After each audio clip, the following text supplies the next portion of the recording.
ninashughulikia jinsi ya kukuza viwango vya uchumi wako au viwango vya uchumi wetu, au unaweza kuandika viwango vya uchumi wangu, maana ni wako peke yako.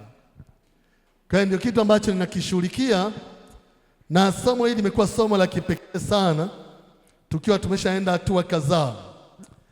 Lakini kuna mambo matano ambayo nilikwambia kwamba ni ya kuzingatia. La kwanza, ukitaka kukuza viwango vya uchumi wako, kwanza mfanye Yesu Kristo kuwa chanzo cha baraka na mafanikio yako. Mfanye Yesu Kristo kuwa chanzo cha baraka na mafanikio yako. Na unajua kuna vyanzo vingi, inategemea mafanikio yako unataka wapi.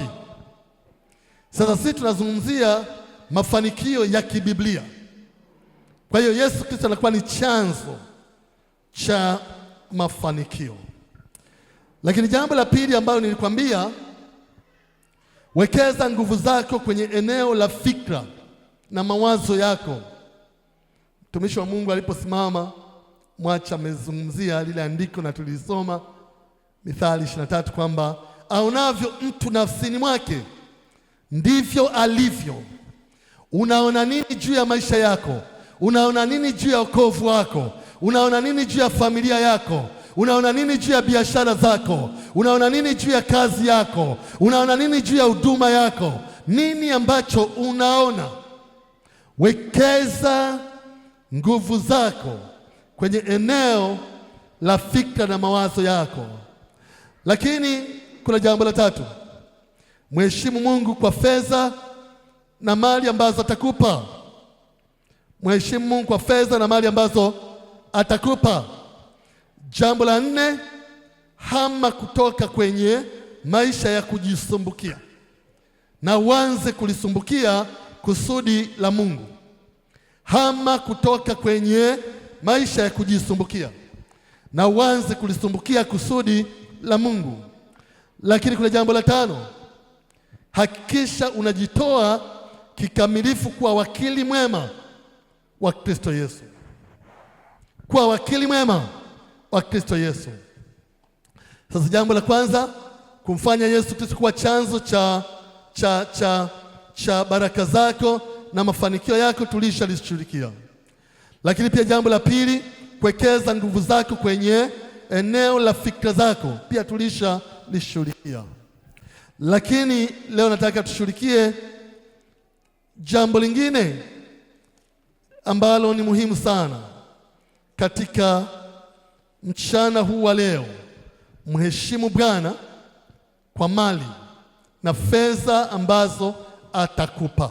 Hebu tuseme haya maneno, mheshimu Bwana. Sauti haitoshi, turudie tena. Mheshimu Bwana kwa mali na fedha ambazo atakupatia. Mithali 3:9 mpaka 10. Sasa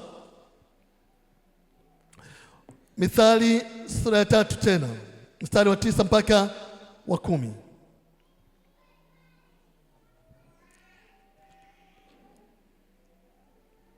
Mithali sura ya 3 mstari wa 9 mpaka wa 10. Nitasoma kama ilivyoandikwa. Amen.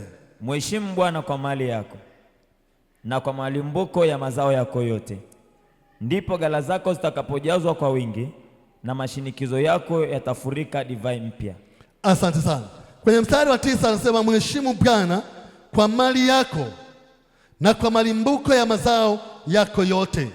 Katika mstari wa 10 anasema ndipo ghala zako zitakapojazwa kwa wingi na mashinikizo yako yatakapofurika divai mpya. Yatakapofurika divai mpya. Unafahamu haya maneno yalikuwa ni muhimu sana, ambayo mtunzi wa Mithali katika kitabu hiki anayaandika kwa ajili ya kanisa na anayaandika kwa ajili ya watu wa Mungu. Katika nyakati zile watu wengi walikuwa wanategemea sana kilimo, lakini pia walikuwa wanategemea mifugo. Wengi walikuwa wanategemea kilimo, lakini pia walikuwa wanategemea mifugo, na ndio vilikuwa vyanzo vya mapato yao vinakotoka. Kama sio kwenye mifugo ni kwenye kilimo, kama sio kwenye kilimo ni kwenye mifugo. Alafu wachache walikuwa na utajiri mwingine kama wa dhahabu na vitu vingine. Walikuwa ni watu wachache, lakini wengi walikuwa upande wa mifugo na kilimo. Na unajua Biblia inasema mheshimu Bwana kwa mali yako yote. Anasema mheshimu Bwana kwa mali yako yote, lakini pia na kwa malimbuko ya mazao yako yote. Malimbuko ni yale mazao ya mwanzo, yale matoleo ya mwanzo. Wakati umelima hujala bado, yale mahindi ya mwanzo, yale maharagi ya mwanzo, katika kile ambacho utavuna, yale mazao ambayo ni ya mwanzo. Sasa anazungumzia hii kwa sababu walikuwa wengi ni wakulima, lakini angalia, anasema na kwa malimbuko ya mazao ndipo ghala zako zitakapojazwa kwa wingi na mashinikizo yake yatakapofurika divai mpya. Ni andiko ambalo ni muhimu. Unafahamu heshima huwa ni kitu ambacho ni cha bure, lakini ni kitu ambacho anachopewa mtu kama alama inayoonyesha kuthaminiwa kwake katika jambo fulani. Nisikilize nikwambie, heshima ni kitu anachopewa mtu, ni jambo analofanyiwa mtu kama alama, kama ishara ya kuthaminiwa, kupewa uthamani wake. Inaonyesha uthamani wake katika jambo fulani. Wacha niseme hivi, heshima huwa ni thamani ya utu wa mtu inayotolewa mahali ili kuthamini jinsi alivyo, lakini pia ili kuthamini kile anachokifanya. Heshima huwa ni thamani ya utu wa mtu inayotolewa mahali ili kuthamini jinsi alivyo au ili kuthamini kile anachokifanya. Mara nyingi heshima huwa inadaiwa na watu wote wenye mamlaka. Watu wote wenye mamlaka huwa wanadai heshima. Watu wote wenye vyeo huwa wanadai heshima. Lakini pia kwenye jamii ambazo tunaishi kuna watu ambao wanadai heshima. Wakati mwingine wanaweza kawa ni wazazi, wanadai heshima. Wakati mwingine wanaweza kawa ni viongozi wa serikali, wanadai heshima. Wakati wengine ni viongozi wa kanisa, wanadai heshima. Unaona, viongozi, watu ambao pia wamekuzidi umri, wanadai heshima. Unafahamu heshima ni kitu cha muhimu.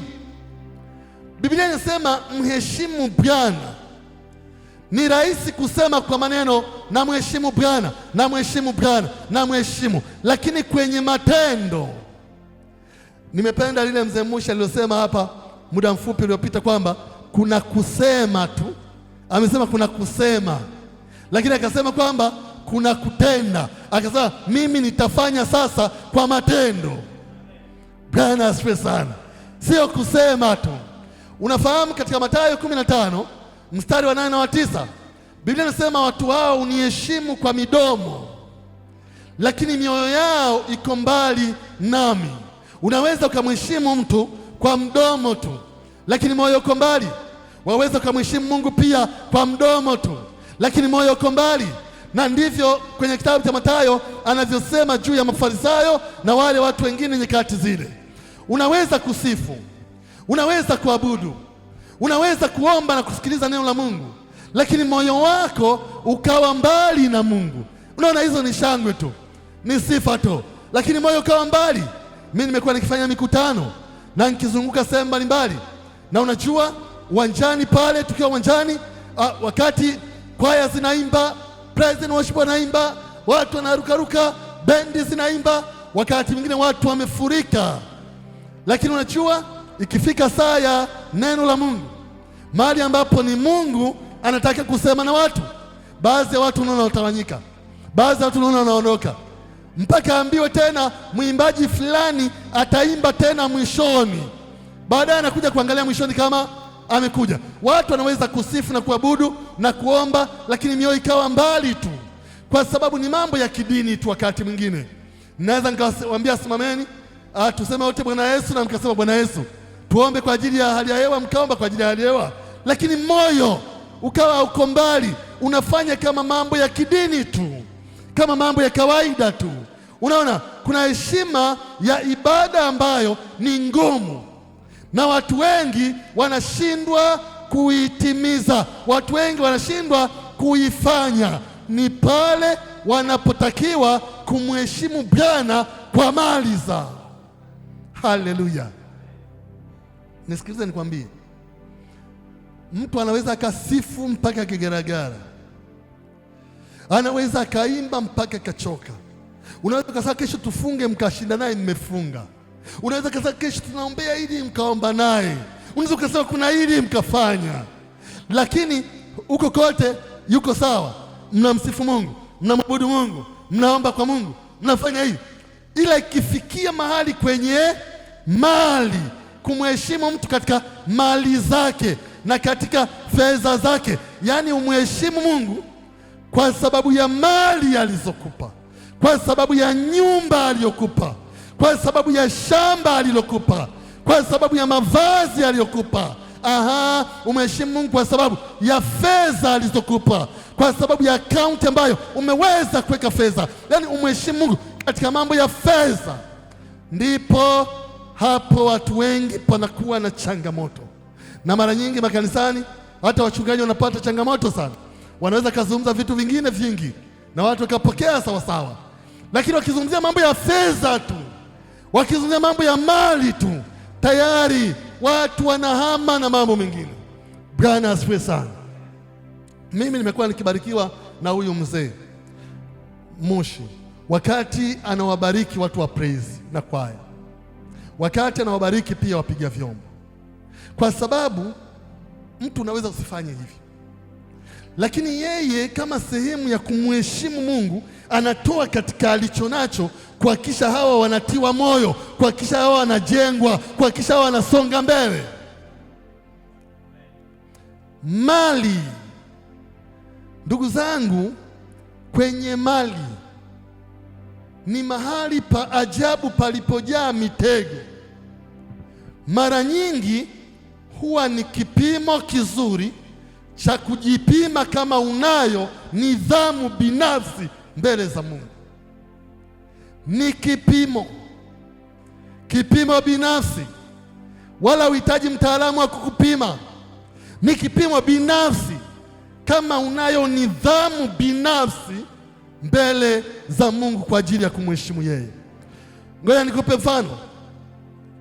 Unajua ni kwa nini tunatoa sadaka, tunatoa zaka, tunatoa shukrani, tunafanya malimbuko na mambo mengine? Tunafanya kwa heshima tu. Heshima kwa nani? Kwa Mungu aliye hai. Sikiliza nikwambie, wakati mwingine ni kweli wachungaji wanaishi kupitia sadaka ama zaka ama hivi, na kuna mipango ya kanisa inaweza ikaenda bila hivyo na mambo mengine, lakini ngoja nikwambie, Mungu yeye shida yake si fedha yako wewe, lakini anachokiangalia na anachotafuta ni moyo wako. Unaona, kwa mfano watoto huwa ni wajabu sana. Unaweza ukawa na mtoto mwenyewe wewe anafurahi kweli, na baadaye ukampa kitu, wewe ukampa, uweze ukampa box la biskuti, lina biskuti kama 50 huko ndani ama 20, ukampa wewe, akafurahi, akasema asante, asante mjomba, asante sana, asante. Hiyo baadaye kama nusu saa baadaye mfuate tena, unaomba biskuti kwenye zile boksi pale, au unataka kuchukua biskuti kwenye ile boksi. Watoto wachache sana, na hao ni wale waliofunguliwa, watu wachache sana watakubali, lakini wengi wanakataa. Yaani ingawa umempa wewe, lakini baadaye anakataa. Sikiliza nikwambie, kila tulicho nacho ni Mungu anayetupa. Afya tulionayo ni Mungu anayetupa. Uzima tulionao ni Mungu anayetupa. Yaani huna cha kujifanya chochote. Kwa hiyo unahitaji umakini. Unaweke msingi,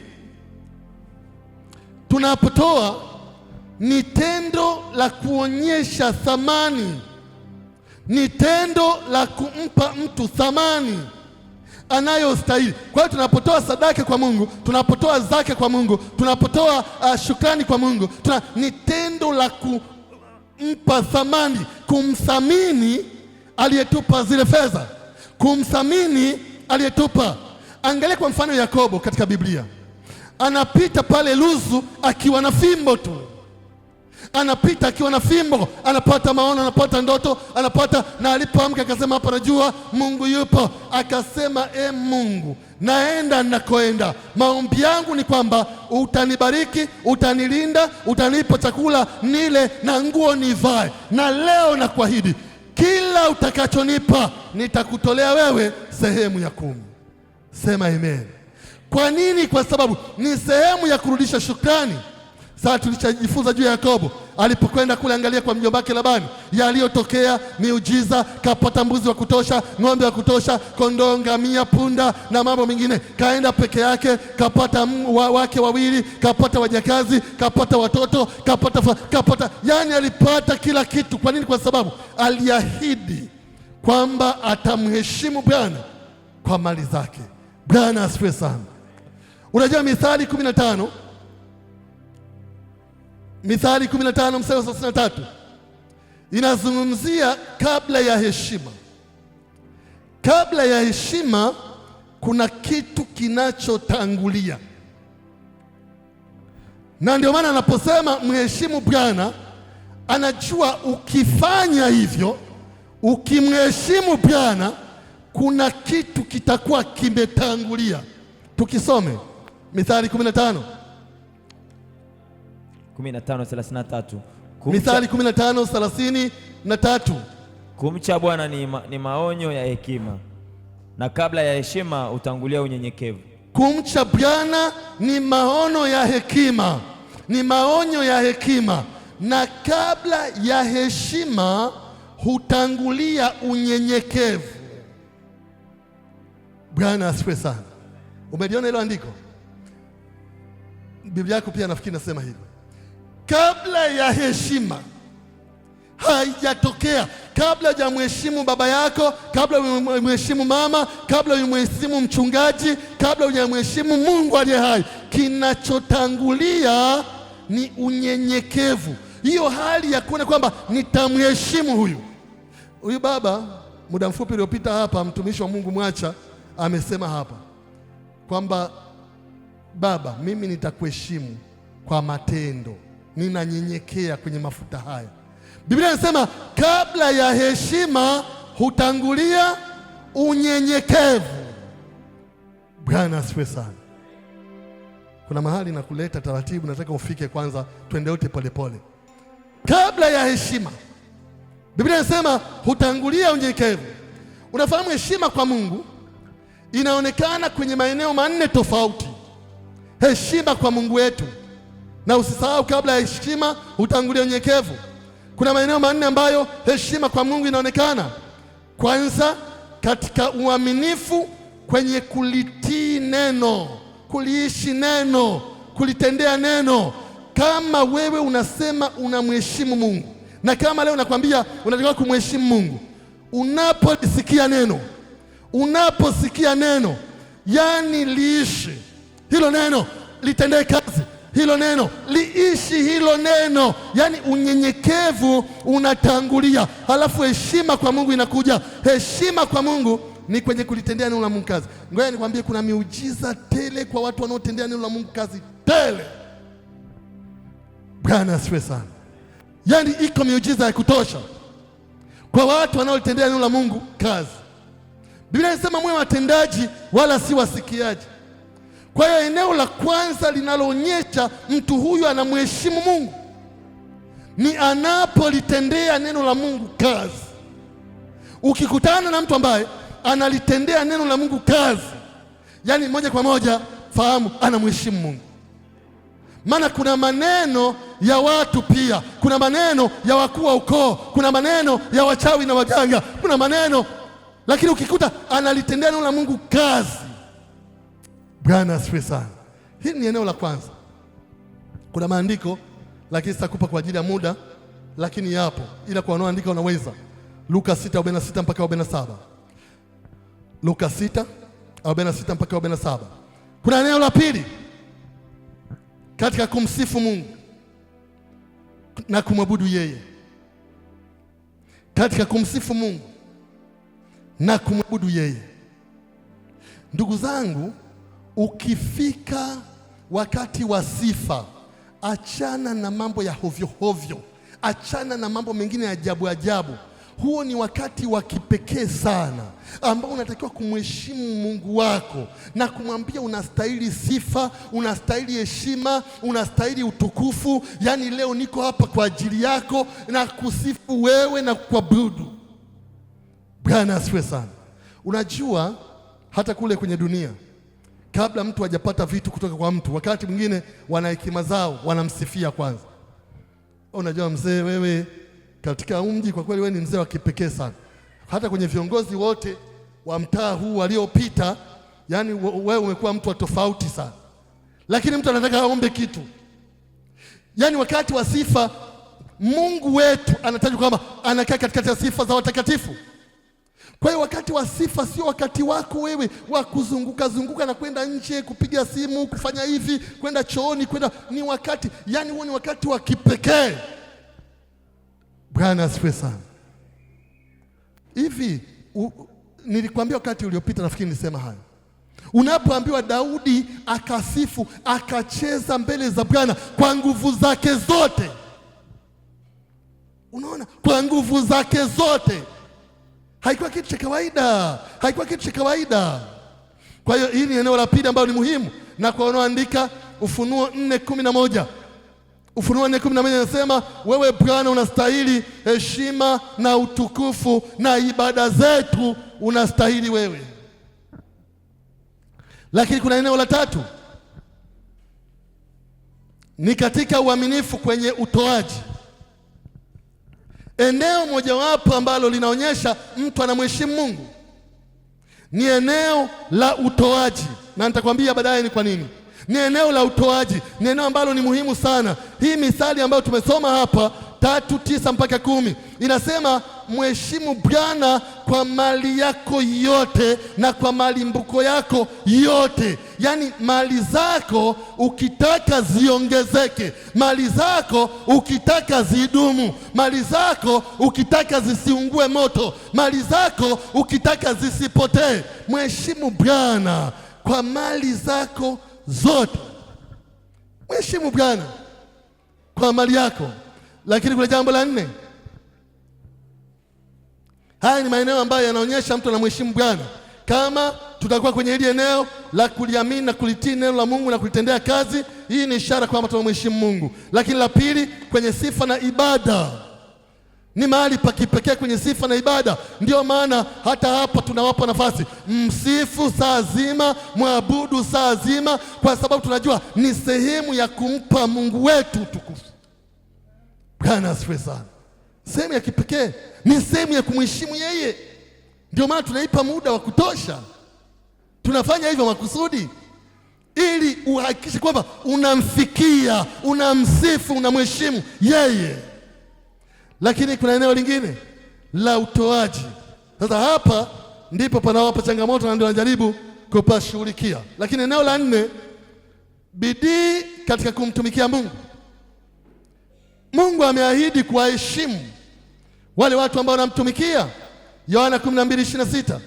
Na kama ameahidi kuwaheshimu wale, ni jambo la ajabu, kwa sababu unapomtumikia yeye ni sehemu ya kumheshimu yeye. Lakini yeye Mungu ameahidi kurudisha heshima kwako. Anasema wale wanaomwisha atawaheshimu. Sasa ukiheshimiwa na Mungu, utakula, utakunywa, utavaa, utamwona Bwana kwenye maeneo tofauti, maana Mungu anakuheshimu. Hili ni eneo la 4 ambalo ni muhimu, na Mungu amechagua kuirudisha hiyo heshima yetu ambayo tunapomtumikia. Ameahidi kuirudisha kwetu, na anasema atakuheshimu.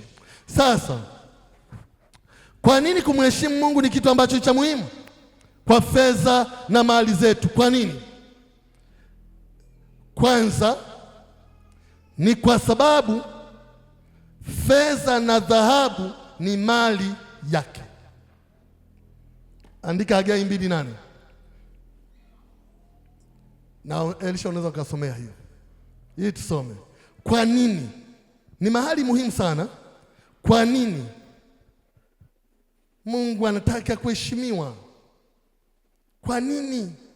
Kwanza kabisa anataka kuheshimiwa kwa fedha na mali. Kwa nini? Kwa sababu fedha na dhahabu ni mali yake. Dhahabu ni vile vitu vya thamani. Bwana asifiwe sana. Dhahabu ni vile vitu vya thamani. Anataka kuheshimiwa kwa hivyo vile vitu ambavyo ni vya thamani vimewekwa kwenye kundi la dhahabu. Dhahabu haipatikani kila mahali, hata kwenye Tanzania haipatikani kila mahali. Kinachozungumziwa ni vile vitu ambavyo ni vya thamani. Na kusubiri Hagai 2:8, fedha ni mali yangu, fedha ni mali yangu, dhahabu ni mali yangu, dhahabu ni mali yangu, asema Bwana, asema Bwana wa majeshi. Sasa hivi hapo ulipo una shilingi 2,000, 3,000, 5,000, 8,000, 10,000 unayo kwenye akaunti, una 200,000 ama 3,000 unazo. Ni kweli kabisa, ni kweli. Hata kwenye simu yako ya M-Pesa kuna hela, ni kweli. Mungu anasema hivi, fedha ni mali yangu na dhahabu ni mali yangu, asema Bwana wa majeshi. Bwana asifiwe sana. Hili ni jambo la kwanza linalosababisha kwa nini Mungu anataka tumheshimu kwa mali na fedha zetu anazotupatia.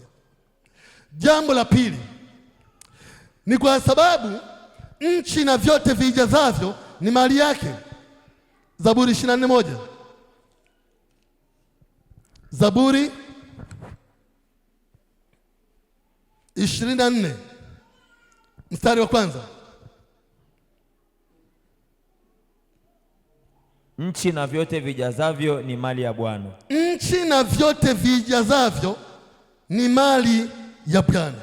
Dunia na wote wakao ndani yake. Dunia na wote wakao ndani yake ni mali ya Bwana. Bwana asifiwe sana. Bwana Yesu asifiwe.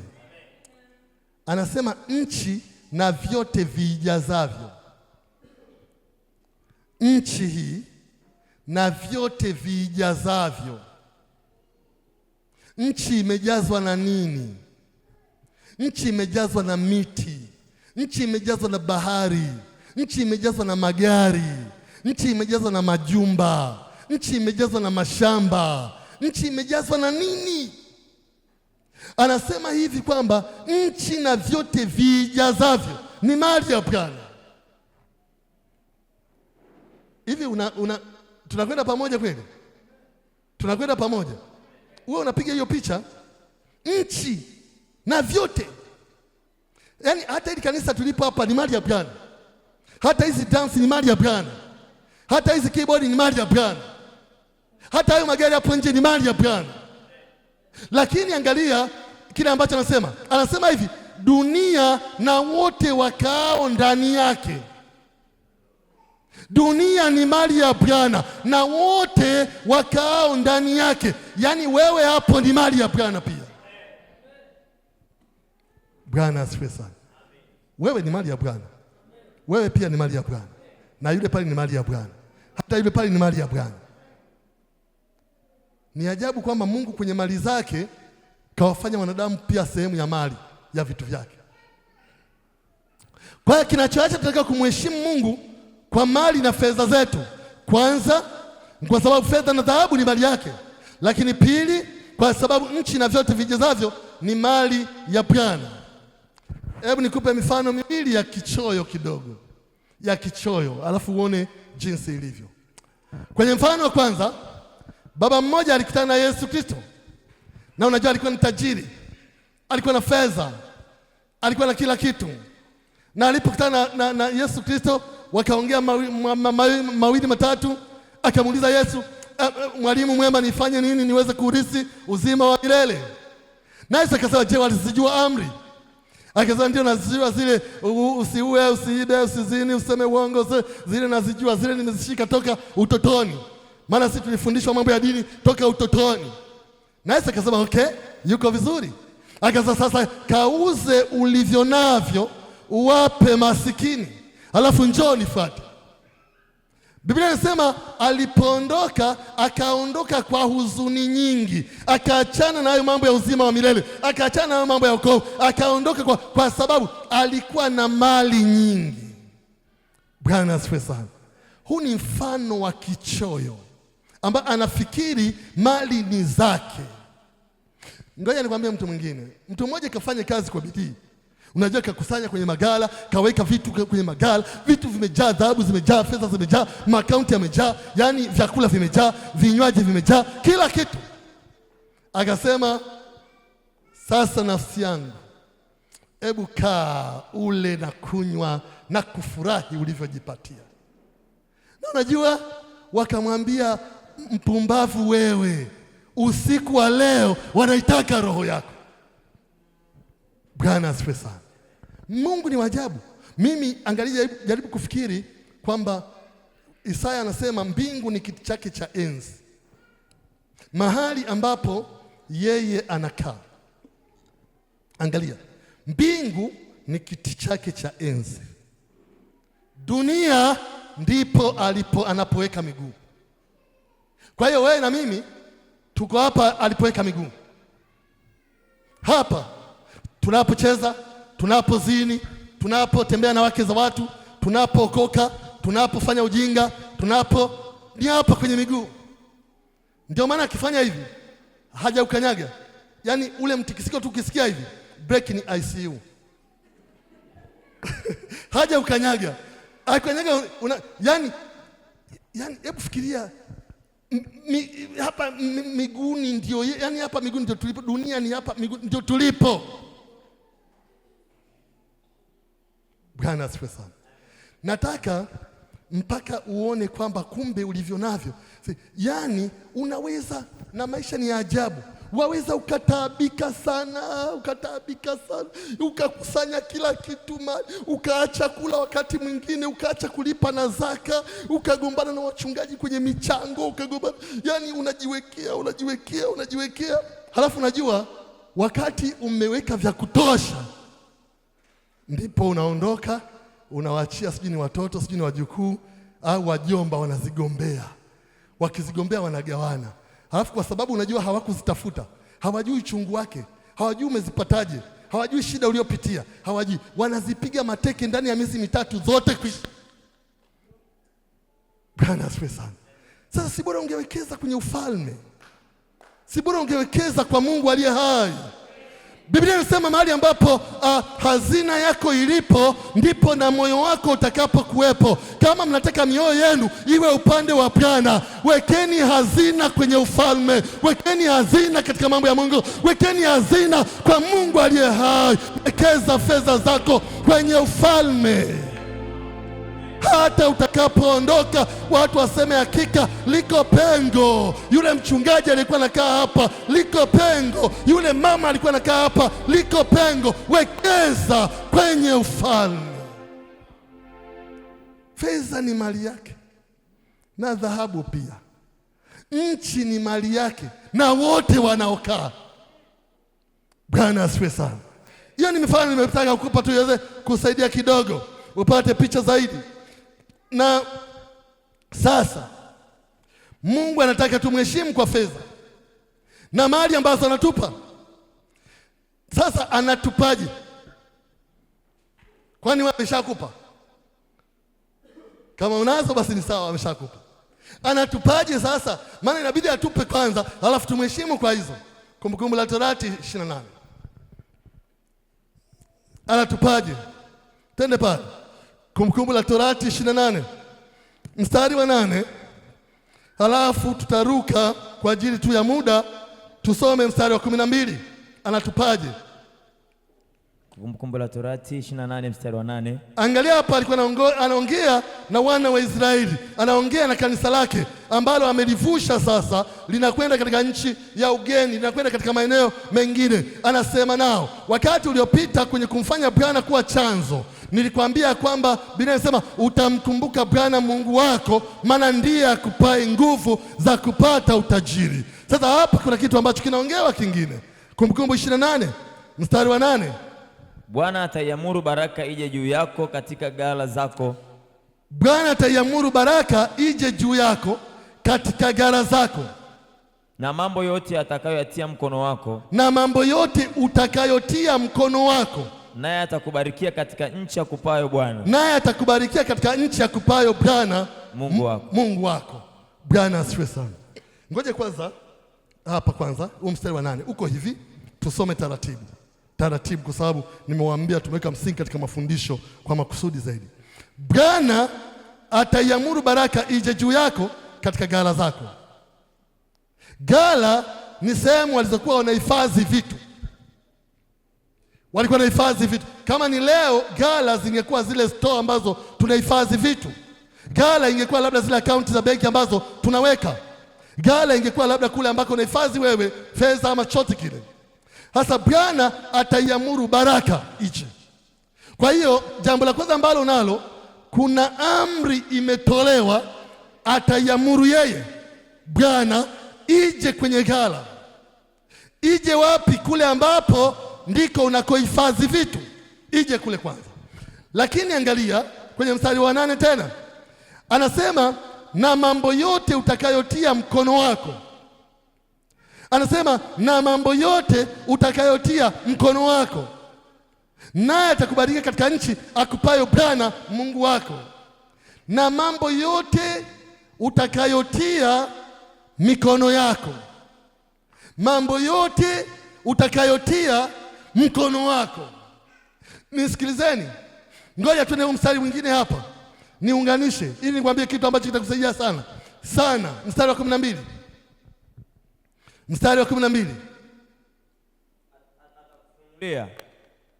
atakufunulia Bwana hazina yake nzuri, nayo ni mbingu, kwa kutoa mvua ya nchi yako kwa wakati wake, na kwa kubarikia kazi yote ya mkono wako.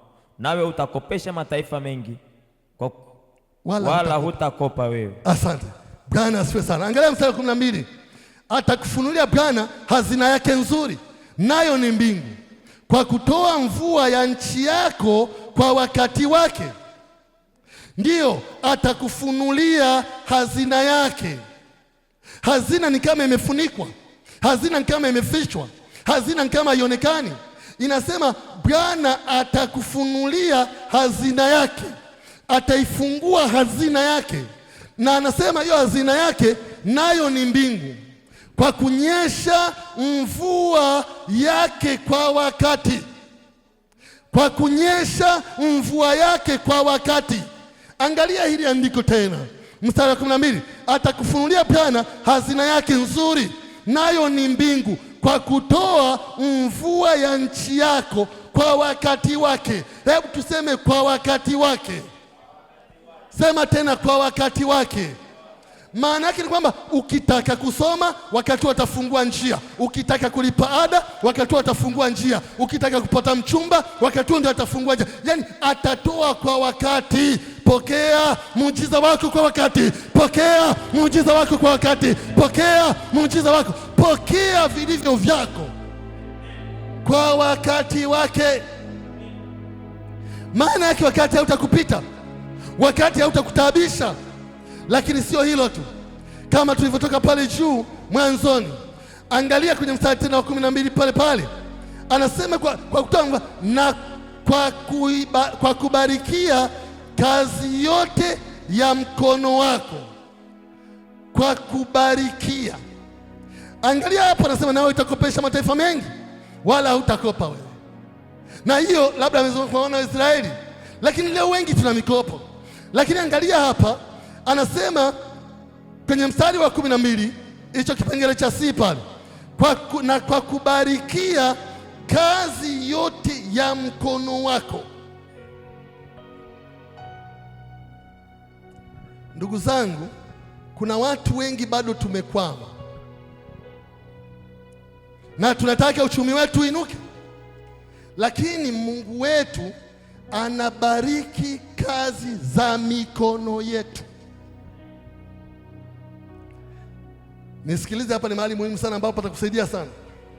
Unajua, kama hufanyi kitu chochote, hana jinsi ya kukubariki. Labda niseme hivi, kama hufanyi chochote, hana jinsi. Unajua, yeye anafungua hazina ambayo ni mbingu, ananyesha vitu kwa wakati, anafanya hivi. Anasema na atabariki kazi yote ya mikono yako Na hii nataka nizungumze kwa sababu ni muhimu, kwa sababu inahusu hata kwenye ndoa zetu, kwenye familia. Lazima katika ndoa, katika familia zile, lazima tuwe na vitu vya kufanya. Baba awe na kitu ambacho anafanya, kama ni kazi au chochote, hakuna shida. Mama awe na kitu ambacho anafanya ili kusapoti familia, ili kusapoti ile nyumba. Asikae tu kwamba kusema mimi ni mama wa nyumbani, mimi ni mama wa nyumbani. Nyumbani ulipo waweza kufanya kitu, nyumbani ulipo waweza kufanya kitu, na pale pale nyumbani miujiza ikatokea. Kuna watu wanakaa katika nyumba ambazo njia zimepita za wanafunzi wanakwenda shuleni kwa mfano, na una kitu cha kufanya, na huko pale nyumbani unasema mimi sina kitu cha kufanya, unajua sina kazi, unajua sijasoma, unajua sijapata kazi mimi baada ya kusoma. Na mami, hapana, si pale nyumbani unaweza ukatengeneza boksi nzuri, ukalitengenezea vizuri hapa juu, ukaweka kioo kizuri, ukaweka maandazi, ukakaanga maandazi usiku, ukakaanga vitumbua usiku. Baada hapo asubuhi unaweka hapa maandazi, hapa unaweka vitumbua, na hapa unaweka kababu. Ukishaweka kababu, wanafunzi wanapita pale, na wakipita pale, ingawa ni 100 unazo uzia kile kitumbua na yale maandazi, lakini Bwana anabariki kazi za mikono. Yaani utashangaa, leo utapika mandazi 100 yataisha, kesho utaongeza 150 yataisha, kesho utaongeza 200 yataisha. Watoto wote wakitoka shule wanasema twai kwenye mandazi, twai kwenye mandazi. Wote wanapitia pale, yale mandazi ya asubuhi ambayo hayajaisha, wanapita wananunua pale, yanakwisha. Anabariki kazi za mikono. Haleluya. Okay, unasema labda ni mama wa nyumbani, lakini nyumbani si unaweza kufuga. Si unaweza ukafuga nyumbani. Nunua kuku hata wa kienyeji.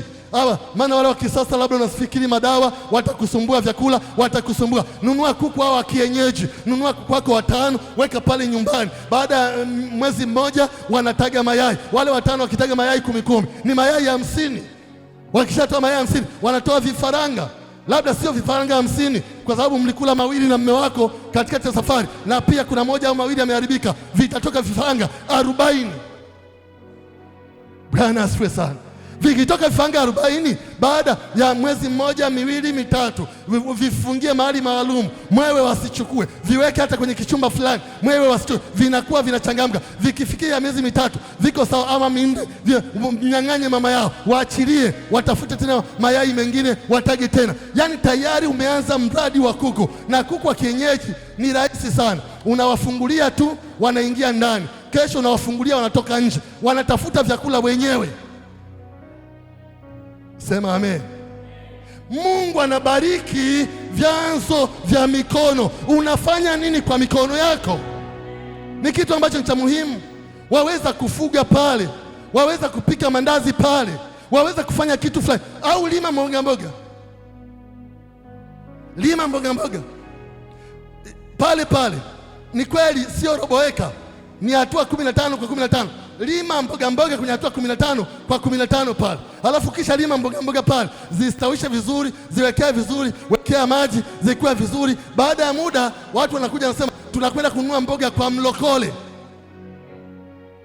Mungu anataka tuwe na kitu tunafanya. Halafu ukiwa na kitu kinafanya, anabariki kazi ya mikono. Haleluya. Anabariki kazi ya mikono. Lazima ufanye kitu fulani hapo, yaani usikae kwamba ili mradi. Na ndio maana wanaume wa watu wameelemewa na kazi, wameelemewa na mambo. Maana mama hafanyi chochote, mama ni mama wa nyumbani, mama ni mama hivi. Haya ni mambo ya zamani. Mimi ni mwenyeji wa Tanga, nimetoka kule Pwani. Sasa kule Pwani ndiko ambako tulikuwa na wamama hao. Yaani wamama ambao asubuhi akishaoga na nini, wanakaa nje kwenye baraza, wanajisuka na kupaka rangi kwenye kucha na kusuka nywele na kujipaka vitu. Anashinda tu barazani, wanapiga umbea huu, wanamaliza, wanaanza mwingine, wanamaliza umbea mmoja, anakuja mwingine, wanakuja mpaka jioni. Baba watu wanarudi, akirudi na kamkate kamoja na kilo ya sukari, kachoka kweli kweli. Mama ndio anampokea, anamkaribisha ndani. Nyakati zimebadilika. Wanawake mfanye kazi. Wanawake mwana kitu cha kufanya katika kanisa. Mwana kitu cha kufanya kusapoti familia. Wakati mwingine mama uwe na kitu cha kufanya ambacho baba anaposema sasa, unajua mshahara hujatoka, unamwambia baba usijali, kuna hela ya mboga mboga niliuza na 22,000. Siku 2-3 zitaendelea mpaka upate mshahara. Anasema mwanamke ndiye huyu. Bwana asifiwe sana. Huyu ndiye mwanamke. Maana kuna kitu unafanya sapoti familia. Wakati mwingine tunashindwa kujenga, kununua viwanja, kwa sababu hela inayopatikana inabidi hiyo mle, hiyo ya ada, inabidi mtulie, mwenye nyumba anadai, yani inaishia hapo. Lakini ukifanya kitu mama, itafanya matumizi ya nyumbani, unaweza ukashughulikia wewe, chakula, sukari, sabuni, vitu, mafuta ya kujipaka, ukashughulikia pale. Halafu baba, zile anazopata mkaweka malengo, mnunue viwanja, mjenge nyumba, mfanye chochote. Mimi ninapotazama nawaona matajiri wa Betheli, haleluya, nawaona watu waliofanikiwa, lakini lazima tukubali kubadilishwa na neno. Ni kitu ambacho ni cha muhimu. Sikuoni kama unavyojiona wewe, mimi nakuona kama mtu wa tofauti. Mwambie mwenzako, mchungaji anakuona kama tajiri wa sasa. Haleluya. Uwe na kitu ambacho unafanya ni muhimu ambacho uweze kufahamu. Wanawake, wasaidieni waume zenu. Wanawake, hebu pungeni mkono wanawake. Wanawake mwasaidia hawa baba. Unaweza kumwona baba, watu anatembea anaongea mwenyewe tu, maana anawaza ada ya shule, kodi ya nyumba, yule mama gauni jipya, yani amechoka. Wakati mwingine msaidie, mwambie baba, huu mwezi usihangaike, nguo za watoto za Christmas mama nitanunua. Sema amen. Na nyie wa baba muwasapoti, si ndio? Wasapoti wafanye kitu, wasapoti wafanye kazi, wasapoti. Nyakati zimebadilika, utateseka sana. Usije ukafa kabla ya wakati. Bwana asifiwe sana. Usije ukafa kabla ya wakati. Mambo ni mengi, vitu ni vingi, muda mchache. Bwana asifiwe sana. Wasaidieni wake zenu. Mwambie, mke wangu unaweza kufanya nini? Akisema mimi napendelea sana fundi charahani na hajui charahani, mpeleke kwa mama wanaofanya charahani, wamfundishe charahani. Baada ya hapo mnunulie charahani yake, akae pale barazani. Watu wataleta tunguo, wataleta. Bwana asifiwe sana. Au mnasemaje? Labda unasema nyema binti wa vyuo kwamba sisi tunasoma ni wanafunzi. Ni kweli, lakini kwambie, ukitaka ustabike mwanangu, tafuta kitu cha kufanya. Sema amen. Sema amen. Ndio maana mnadanganywa na chips mayai. Chips mayai na soda moja ya Coca, tayari wamekuchukua mpaka gesti, na ukicheza na mimba inakuja. Wakati mwingine uko chuoni pale, lakini unajitegemea. Mwanaume akikunania, unaambia unasemaje wewe kaka? Sasa njoo upate chips mayai, unaambia hizo mimi nakula kila siku. Bwana, sema kitu kingine. Maana uko vizuri, utasema nitafanya nini nikiwa chuo? Inawezekana kuna biashara tu ndogo ndogo unaweza ukazifanya ukiwa chuoni. Kwani ukichukua 20,000 ama 50,000 ukanunua hata socks za kuvaa wanaume, socks ambazo unaweza kuweka kwenye pochi, socks za 30,000, labda pair 30 kwenye begi tu hivi dogo. Na kule shule wale wanafunzi mnasoma kule, mkishamaliza kusoma unaambia kaka, kwema, mna biashara hapa, ulishawahi kuiona? Akwambia nini tena? Socks. Anakwambia nyeusi nazo, kijani nazo. Unaambia nyeupe? Sasa nyeupe kweli sina. Unamtolea nyeupe, unampa. Socks umenunua 1,000, unamuzia 2,000. Kuna shida gani? Nguo za ndani za wanawake, hizi pete na cheni zinabebeka kwenye zile begi zenu ndogo ndogo. Cheni hata 20 unaweza kuweka kwenye begi ndogo namna hii. Na hizi heleni unaweza kuweka kwenye begi hata heleni 50 pale. Na uko darasani pia, na lecture naendelea kule, unasoma ile, wametoka tu, kipindi kimetoka. Wakati mnatoka pale nje, unashangaa wale mabinti wenzako, unaambia njoo nani, ili gauni umevalia hii heleni nyeusi, hii haijakutoa, ngoja nikuonyeshe. Unamtolea inayoendana na gauni, unaambia ungepata hii. Haleluya. Unaambia ungepata hii wewe. Yaani ukabencisha na hii gauni, anaiangalia sasa, hii nzuri, umeitoa wapi? Unaambia unajua nafanyaga biashara. Ipi? Unamtolea kama 4-5.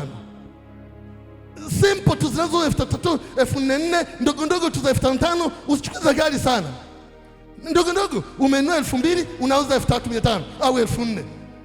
Yani unaweza ukafanya kitu ukiwa pale pale chuoni, hata kwa nguo za ndani, hata kwa saa hizi, saa za mkononi. Ukibeba saa 10 kwenye kipochi chako na ile notebook pale ya kwako pale, saa 10 zinakaa pale. Baadaye unakuta wamekaa wanapiga story, wanakunywa soda, unaambia jamani, wakaka, kuna saa hii kaka, umeshaona hii saa, na kaka, umeshawahi kuona hii, wewe inakupendeza ni kwa rangi yako. Haleluya! Wanaziangalia wanasema ni shilingi ngapi hivi? Na wewe umekuwa mfanyabiashara siku hizi? Unawaambia ndio, nimekuwa mfanyabiashara. Unauza yani hivyo tu kirahisi namna hiyo, na unaweza kutokea kabisa na ukatokea pande mwingine, unaweza kabisa. Sema amen. Biblia sema sasa Mungu anatupaje? Anatupa kulingana na yale ambayo tunatia mikono kuyafanya. Ni kitu ambacho ni cha muhimu. Utashangaa kuna watu watanunua sio kwa sababu wanahitaji, watanunua kwa sababu wewe ni rafiki yao. Kuna watu watanunua sio kwa sababu wanahitaji, watanunua ili kukuungisha. Pale mjini pale kuna baba mmoja, yeye ni mlemavu wa miguu lakini anatembea, na unajua ukimkuta kabeba huku soksi, ukabeba vesti za ndani za wanaume, kabeba, anatembea namna hii, ni mlemavu. Unaona, anauza, na unajua anapata hela kwa sababu kuna watu wananunua sio kwa sababu ya kwamba wanahitaji, wananunua ili kumsapoti kwenye hali yake. Sema amen. Kuna wakati tulipokwenda Kigoma, usiku mmoja ulikuwa ni usiku umejaa upepo, lakini pia pamoja na upepo ulikuwa na baridi kali. Na unajua tukiwa na Shadraki akaenda kwenye nani pamoja na PJ, wakaenda kwenye mahali fulani, wakamkuta mama fulani anauza mahindi ya kuchoma, na alikuwa kama mahindi 3, 4 pale au 5 yako juu pale ya kuchoma. Na unajua vitoto vilikuwa pale vinapigwa na baridi namna hii, na ni usiku saa 1 usiku, vinapigwa na vitoto namna hii. Sasa walipoona kaza, mama vipi, mahindi shigapi? Sasa lakini wakaangalia wale watoto, yani ile hali iliyopo, wakayanunua mahindi yote, wakamwambia mama pia, pamoja na hayo hatuyachukui, nendeni nyumbani tu mkapumzike. Haleluya! Mgeukie mwambie, tafuta kitu cha kufanya. Au wewe hujapata kitu, kama hujapata njoo hata kwa mchungaji, muombe ushauri, hivi nitafanya nini pale? Njoo hata kwangu ofisini, niambie hivi pale nitafanya nini pale. Bwana asifiwe sana. Mungu anabariki vyanzo vya mikono, vile ambavyo tunaweza kutia mikono. Waweza kufuga, waweza kufanya biashara, waweza kufanya chochote kile, na Mungu akabariki kwenye hiyo. Mnaweza hata kuunganisha nguvu zenu, watu 2 au 3, mkaunganisha, mkaanzisha kikundi chenu. Hicho kikundi kinaitwa kikundi cha kupikia watu kwenye masherehe. Bwana asifiwe sana. Sherehe zinakuja, si mwezi wa 9 utakuwa na sherehe tele hapa, wa 10, 11 na 12. Mnaanzisha cha kwenu cha watu 5 sasa hivi, mnasema hiki ni kikundi cha kupika kwenye masherehe. Uzuri wa kupika una nini? Ni wao wenye sherehe wananunua vitu vyao, wananunua nyama zao, wananunua michele yao, wananunua kila kitu. Nyie mwende tu mkapike, hata kuni pia wananunua wenyewe. Sasa nyie mtashindwa kupika pilau? Bwana asifiwe sana. Mnashindwa kupika pilau? Bwana Yesu asifiwe. Haleluya.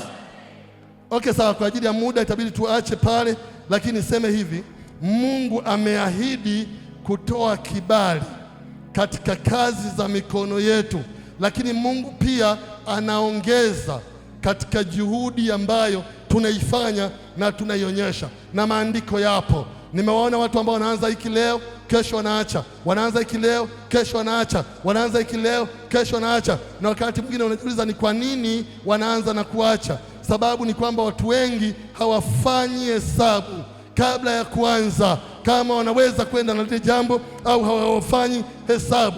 Lakini sio hivyo, wakati mwingine tunahitaji kujifunza. Unataka kuuza biashara, jifunze mambo ya biashara, hata kwa watu waliokwisha kufanya. Unataka kuanza kulima, jifunze mambo ya mifugo. Unataka kufanya nini? Kitu kingine unataka jifunze kwa watu ambao wameshapata uzoefu katika hiyo, na wala usione aibu kufanya kitu chochote kama humkosei Mungu. Lakini usione aibu kufanya kitu chochote kama kinakuingizia pesa. Yaani kama kinakuingizia pesa, yaani usione aibu kufanya. Bwana asifiwe sana. Ndugu zangu, sijui niseme nini juu ya ujumbe huu, lakini ninayo mengi ya kuambia, lakini natamani kila mmoja awe na kitu cha kufanya.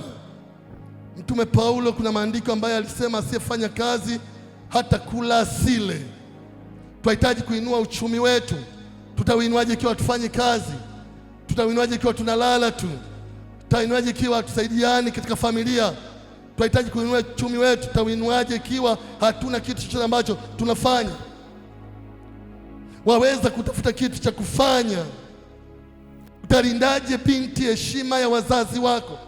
Utalindaje heshima ya wachungaji wako binti, ikiwa utakaa tu hivi na mambo mengi na changamoto ni nyingi? Tafuta kitu cha kufanya. Nimekutana na vijana wa leo, ni vijana wa ajabu, ni vijana wa hovyo. Eti amekaa anatafuta lishangazi litakalo mlea, kwamba lishangazi lijichanganye litakalo mlea. Kijana, unataka kulelewa na mashangazi?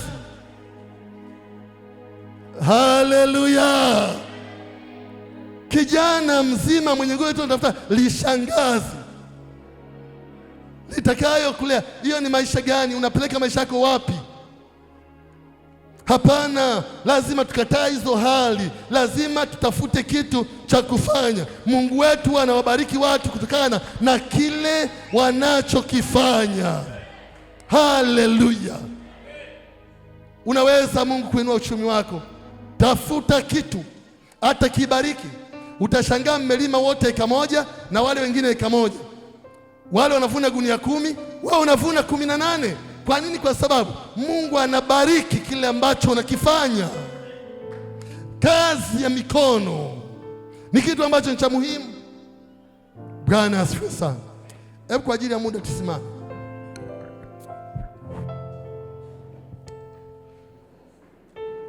Haleluya. Weka mikono yako juu. Mtafakari Mungu aliye hai katika mchana wa leo. Ni Mungu mwenye enzi na mamlaka yote.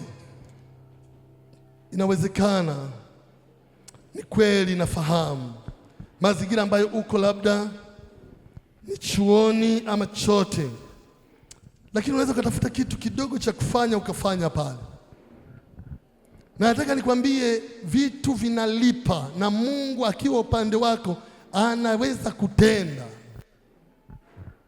Kuna wakati ambapo hata wazazi wanaweza kauliza, hivi hatuja kutumia hela ya matumizi muda mrefu, naona umenyamaza, hivi hali ikoje huko? Unaambia mama, msijali, kwa sababu huwa ninauza cheni na bangili huku shuleni na wanafunzi wananunua, ninapata riziki.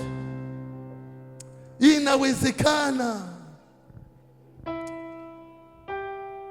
Nyakati za kukaa bila kuwa na kitu cha kufanya zimepita. Nyakati za kukaa bila kuwa na kitu cha kufanya zimepita. Unaweza ukaishi maisha ya mateso, maisha ya taabu, lakini nataka nikwambie, usifikiri kufanya kitu lazima uwe na mtaji mkubwa. Nimekupa mtaji hata wa mandazi na vitumbua, sio mtaji mkubwa. Hata huo mtaji wa kwanza kwa kununua kuku watatu sio mtaji mkubwa. Unaweza kuanza na Mungu akabariki pale. Kuku 5 utakao wanunua na kuanza nao, watakapozaa watoto, watakapotaga na kuangua watoto, wale vifaranga watakuwa 30. Ni baada ya miezi 6 mtu anakuta una kuku 60, anajiuliza uliwatoa wapi? Kumbe ulianza na 5 tu. Inawezekana ukalima mboga mboga. Kuku wanasumbua, waweza ukazungushia vimiti, waweza kuzungushia zile chandarua zilizochakaa. Nacho tafuta uwe na kitu cha kufanya, maana ukiwa nacho Bwana atabariki hicho. Weka mikono yako juu. Sijui ni nini ambacho unakifikiri juu ya maisha yako ya kiuchumi. Hii ni sehemu ya 3 ya somo hili. Sehemu ya kwanza ni kumfanya Bwana kuwa chanzo cha baraka. Sehemu ya pili ni kuwekeza nguvu zako katika fikra na mawazo. Unawaza nini? Hii ni sehemu ya 3, kwamba mali ambazo atakupa Bwana umheshimu kwa hizo. Wengi leo tunashinda kumheshimu kwa zaka zetu, kwa sadaka zetu, mpaka upigiwe kelele. Ni jambo la kusikitisha. Hii ni sehemu ya 3 ambayo ni muhimu, lakini Mungu anataka uwe na kitu cha kufanya. Na nisikilizeni, hata wale ambao mna vitu vya kufanya tayari, wewe una kazi fulani ya kufanya. Ni kweli maisha sasa hivi hiyo kazi moja haitakutosha. Waweza ukaanzisha mradi mwingine, waweza ukaanzisha kitu kingine. Hebu sema Bwana Yesu. Sema Bwana Yesu. Bwana Yesu. Mchana wa leo. Mchana wa leo. Nahitaji hekima yako. Hekima yako. Nahitaji hekima yako. Hekima yako. Unisaidie. Kwa jina la Yesu. Kwa jina la Yesu. Roho Mtakatifu. Ninaomba. Nisaidie. Kwenye mawazo. Kwenye akili. Nisaidie. Kuona fursa. Kuona vitu. Vya kufanya. Kwa jina la Yesu. Kwa jina la Yesu. Nisaidie. Fursa zozote. Zinazokupendeza. Nazije kwangu. Kwa jina la Yesu. Kwa jina la Yesu. Kwa jina la Yesu. Lakini kuna wakati ambapo wengine mnang'ang'ana. Hivi ninavyokuambia sio vitu vya kung'ang'ana, lakini tunang'ang'ana kwa sababu ya roho ambazo zinatawala familia zetu, zinatawala jamii au chochote.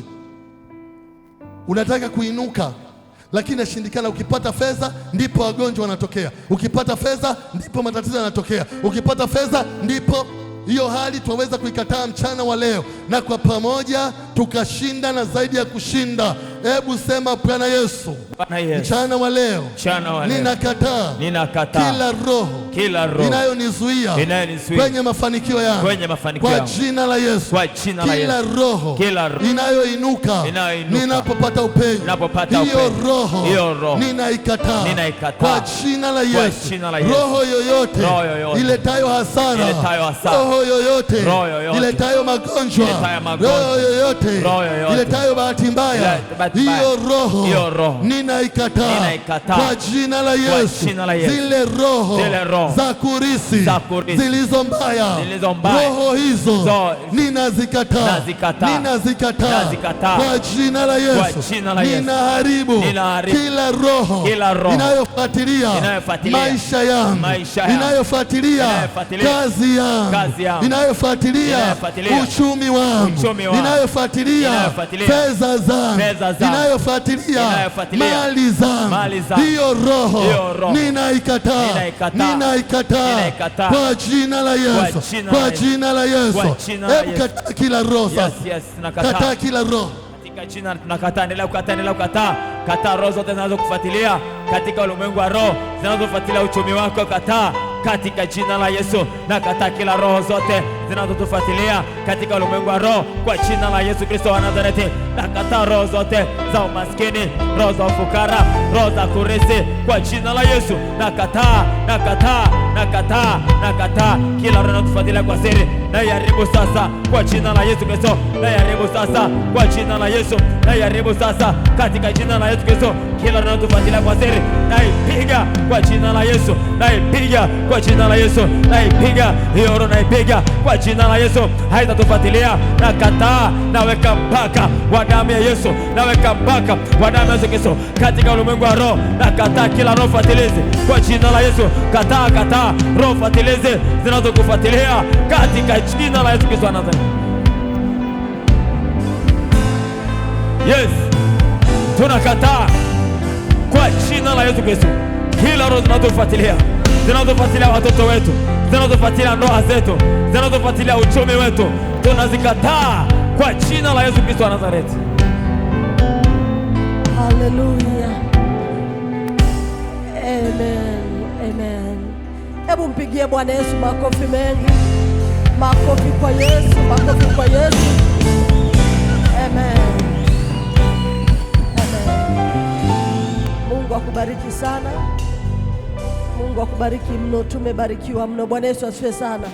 Jamani, wangapi wamebarikiwa leo? Amina. Mimi nimeisikia sauti ya upendo ya Mungu ikisema nasi. Hakika Mungu anatupenda.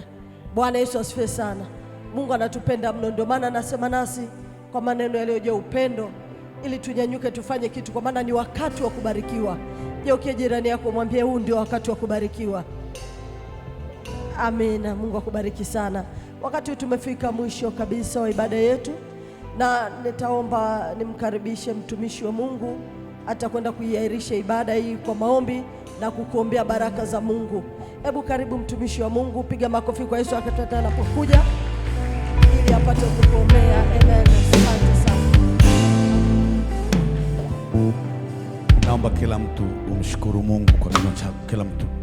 Kila mtu mshukuru Mungu kwa kinywa chako kama unaweza. Kwa yale ambayo ameongea na sisi hapa ni makubwa sana. Mshukuru Mungu. Kushukuru ni kujua kwamba Mungu ameongea na wewe. Kila mtu kama unaweza kuongeza sauti yako tena kwenye shukrani kwa moyo wako wote. Unaweza tena ukashukuru zaidi.